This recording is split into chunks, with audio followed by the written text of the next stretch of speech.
Hi friends, food and सफर या चॅनलमध्ये तुमचे स्वागत आहे। आज मी तुम्हाला उपवासाची थाळी दाखवणार आहे।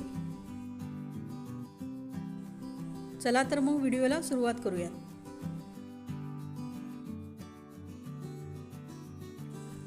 इथे मी साबुदाणा 8 तास भिजवून घेतलेला आहे। पाहू शकता तुम्ही पूर्ण 8 तास झालेले आहेत साबुदाणा भिजत ठेवून। तो व्यवस्थित आता मऊ झालेला आहे। खिचडी बनवण्यासाठी मी इथे ओल्या मिरच्या मिक्सरमधून काढून घेणार आहे। 8 ते 10 ओल्या मिरच्या घेतलेल्या आहेत व थोडीशी जिरे, याची मी बारीक पेस्ट वाटणार आहे।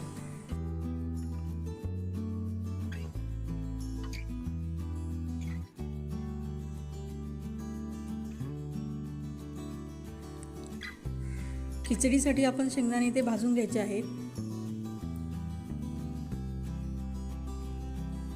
असे व्यवस्थित खरपूस शेंगदाणे भाजून घ्यायचे व ते थोडे थंड करून त्याची सालं काढून आपण त्याचे मिक्सरमधून बारीक वाटण करूयात। इथे आपण कढई गरम केलेली आहे, त्यात 2 ते 3 चमचे तूप टाकले आहे। तुम्ही इथे वनस्पती तूप सुद्धा वापरू शकता। त्यात आता मी इथे जिरे व ओली मिरचीची पेस्ट घालत आहे। यात आपण कापून मिरच्या टाकल्या तरी चालतात।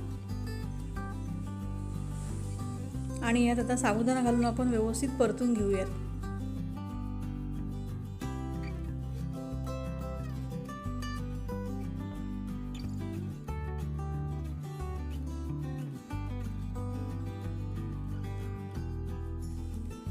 दोन चमचे साखर व चवीपुरते मीठ टाकूया।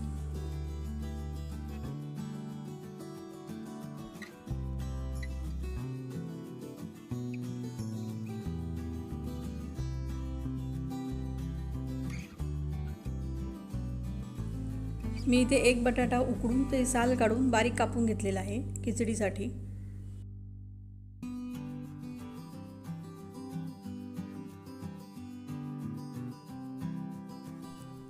हे सगळं व्यवस्थित परतून आपण 1 ते 2 मिनिटं ह्याची वाफ काढून घेऊयात।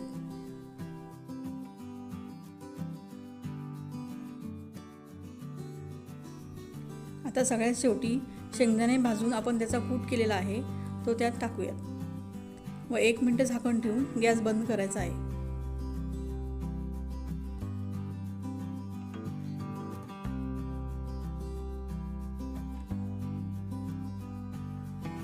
इथे आपली खिचडी तयार आहे। खिचडी सोबत आपण बटाट्याची भाजीही करणार आहोत। त्यासाठी मी इथे 5 ते 6 बटाटे 3 शिट्ट्या काढून उकडून घेणार आहे।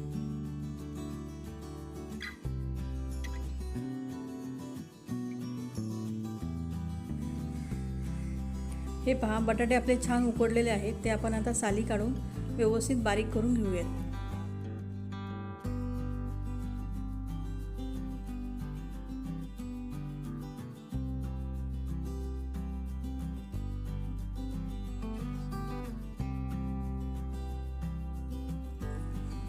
इथे आपण भाजीसाठी पॅन गरम करून घेतले आहे, त्यात थोडेसे तूप टाकूया।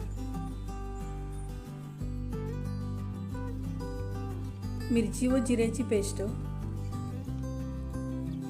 व बटाटे टाकूयात। यामध्ये आपण कांदा वगैरे काही घालणार नाही आहे।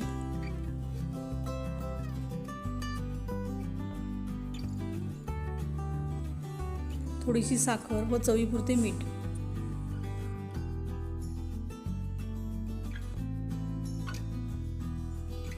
एक 2 मिनिटं आपण हे हलवून घेऊया व थोडेसे कूट टाकूयात। यामध्ये ओलं खोबरं पण छान लागते व थोडीशी कोथिंबीर। उपवासाला तुम्हाला कोथिंबीर चालत असेल तर ती तुम्ही टाकू शकता। साबुदाण्याची खिचडी, बटाट्याची भाजी, त्यासोबत आपण दह्याचे ताक बनवणार आहोत। इथे मी नुसते प्लेन ताक करणार आहे। दही, थोडेसे पाणी,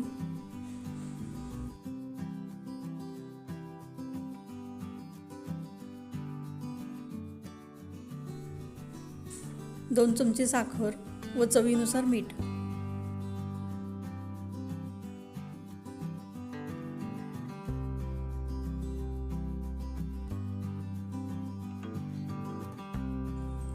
आता आपण हे व्यवस्थित रवीने घुसळून घेऊयात. थोडीशी कोथिंबीर.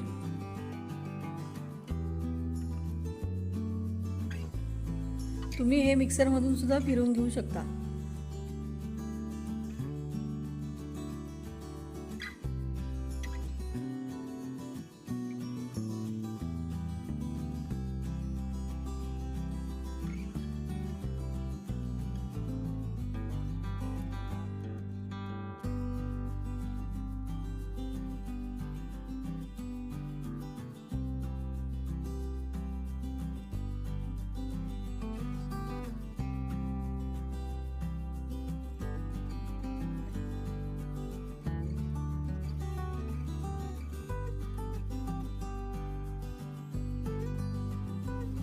इथे आपली उपवासाची थाळी तयार आहे. आजची उपवासाची थाळी आवडली असेल तर कमेंट करून लगेच सांगा. आणि चॅनलला नवीन असाल तर लाईक, शेअर, सबस्क्राईब करायला विसरू नका. थँक्यू.